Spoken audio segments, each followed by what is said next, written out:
안녕하세요. 저는 2020년 서울대학교 입학 홍보 멘토를 맡게 된 건설환경공학부 20학번 류예린입니다. 지금부터 저의 3년간의 고등학교 생활과 서울대학교 입학을 위한 준비 과정에 대해서 말씀드리도록 하겠습니다. 먼저 저의 전반적인 고등학교 생활에 대해서 말씀드리도록 하겠습니다. 보시는 화면은 제가 3년간 이수했던 다양한 과목들입니다. 여기서 전문 교과 같은 경우에는 필수 과정이 아니라 제가 심화적인 부분을 배우고 싶어서 선택한 과목들입니다. 여기서 고급 수학의 경우 실제로 제가 대학에 입학해서 수학 관련 강좌를 수강할 때 매우 도움이 되었던 과목입니다. 후배분들 중에서도 이런 심화 과목을 선택해서 들을 수 있는 친구들이 있다면 나중을 위해서 한번 적극적으로 활용해 보시는 것도 좋을 것 같습니다.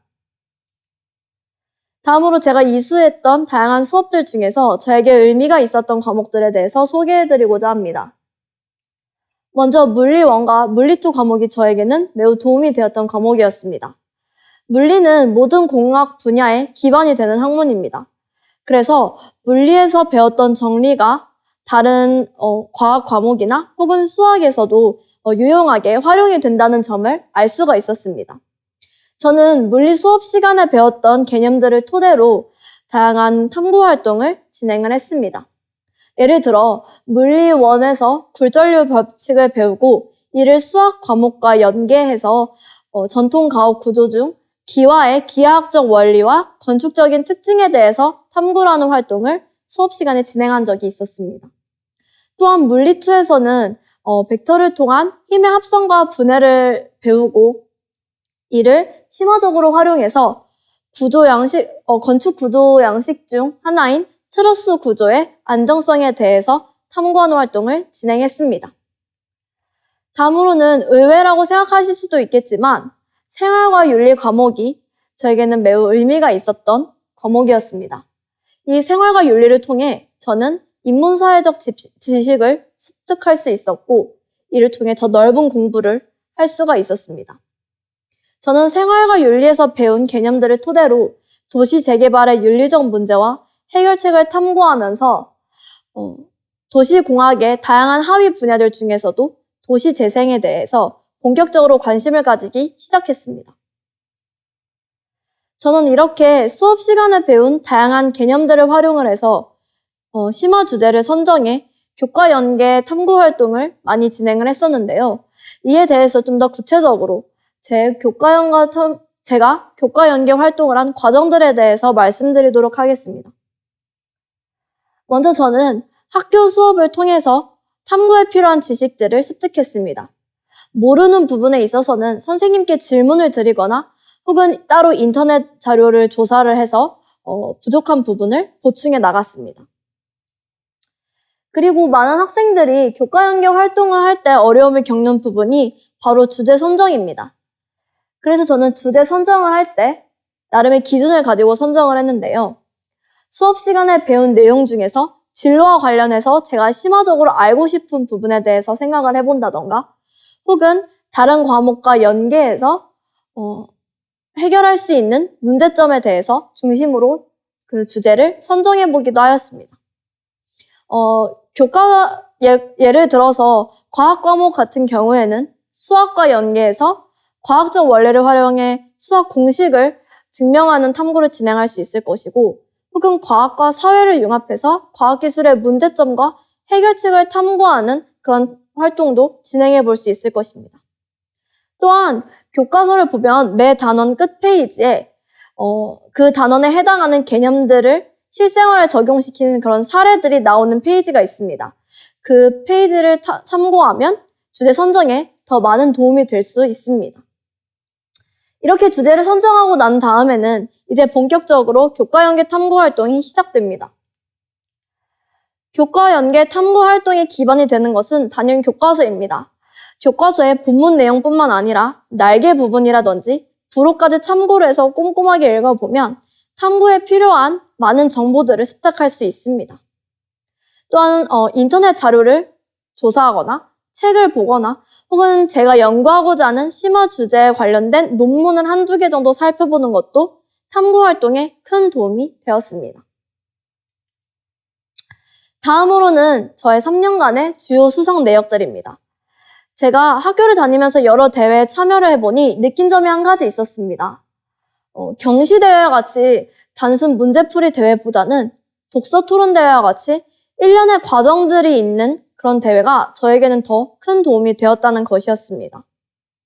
단순히 어떤 상을 받는 것이 중요한 것이 아니라 그 대회를 준비하는 과정 속에서 제가 느끼고 배우고 또는 제 생각이 변화한 점에 집중하는 것이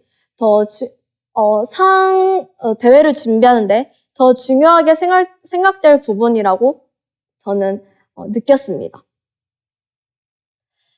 다음으로 저는 의미 있었던 교내 활동에 대해서 말씀드리고자 합니다.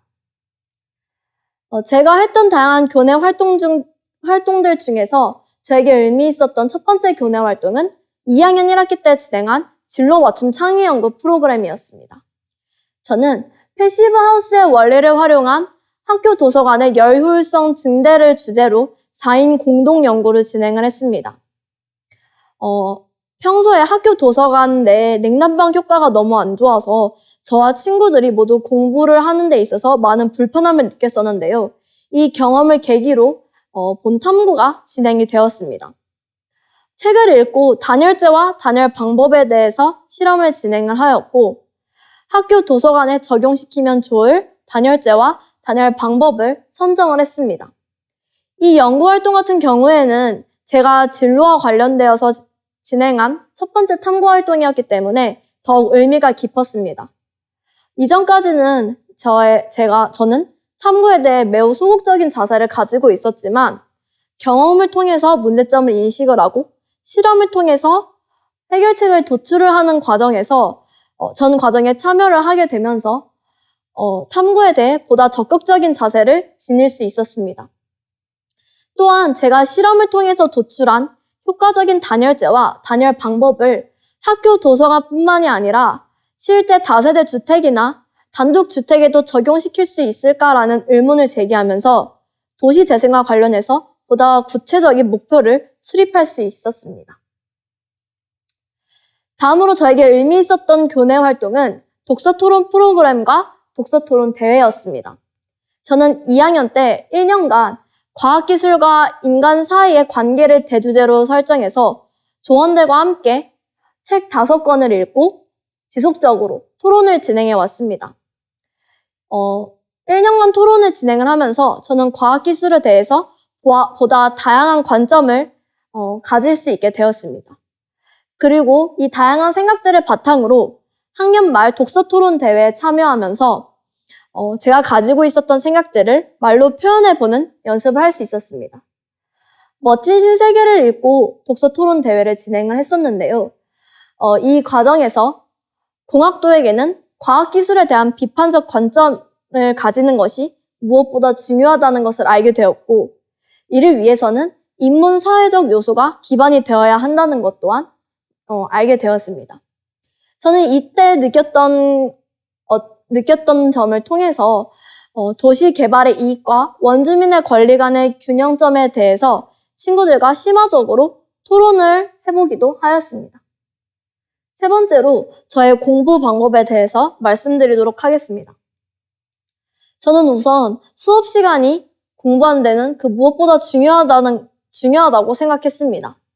내신에 있어서는 결국에는 학교 선생님이 출제자이시기 때문에 학교 선생님이 수업 시간에 알려준 내용이 시험의 범위가 되고 선생님이 중요하게 다루시는 부분은 시험에서도 중요하게 다뤄질 것입니다.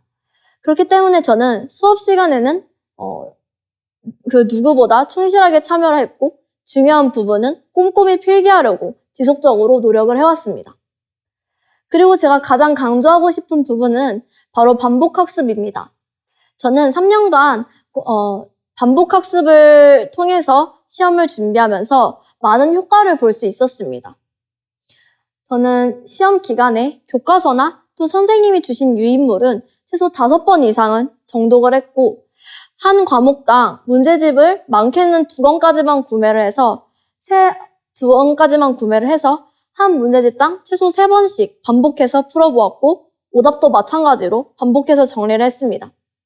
이렇게 반복학습을 해보니 암기보다는 이해가 중심이 된 장기적 학습이 가능해졌고 그 결과 시험 범위에 해당하는 내용뿐만이 아니라 수업 시간에 배웠던 모든 개념들을 온전히 제 것으로 만들 수 있었습니다. 마지막으로 제가 지역균형 선발 전형을 준비하면서 면접에 있어서 어떠한 방식으로 준비를 해왔는지 말씀드리도록 하겠습니다. 지역균형 선발 전형의 경우에는 생기부 기반 면접으로 진행이 되었습니다. 면접 전 저는 우선 생활기록부와 자기소개서를 꼼꼼하게 읽으며 제 3년간의 고등학교 생활을 다시금 머리에 익히려고 노력했습니다.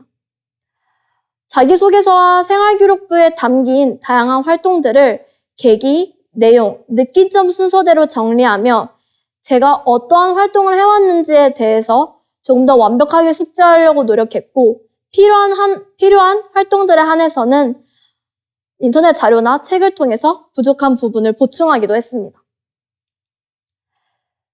자기소개서와 생활기록부의 정독이 끝난 후에는 이 안에서 등장한 제 교내 활동을 바탕으로 스스로 면접관이 되어서 예상 질문을 만들었습니다. 저 같은 경우에는 예상 질문을 약 100개 정도 만들었고 이 각각에 해당하는 예상 답변을 1분가량 정도로 준비해서 스스로 면접을 진행을 해보았습니다. 스스로 말하기 연습을 한 후에는 학교에서 진행한 모의 면접에 참여를 해서 이제 실전 감각을 익히기 위해 노력했습니다. 면접의 경우에는 아무리 활동이 머릿속에 잘 정리가 되어 있어도 다른 사람들 앞에서 말을 하는 것이 연습이 되어 있지 않으면 면접을 잘 봤다고 말을 할 수가 없기 때문에 더욱 꾸준한 말하기 연습은 더욱 중요했습니다. 제가 실제로 참여한 학교 모의 면접은 실전 감각과 순발력을 기르는 데에도 많은 도움이 되었습니다. 지금까지 저의 3년간의 고등학교 생활과 또 서울대학교 입학을 위한 준비 과정에 대해서 발표를 했습니다. 입시를 준비하고 계실 후배분들에게 많은 도움이 되었으면 좋겠습니다. 발표를 마치도록 하겠습니다. 감사합니다.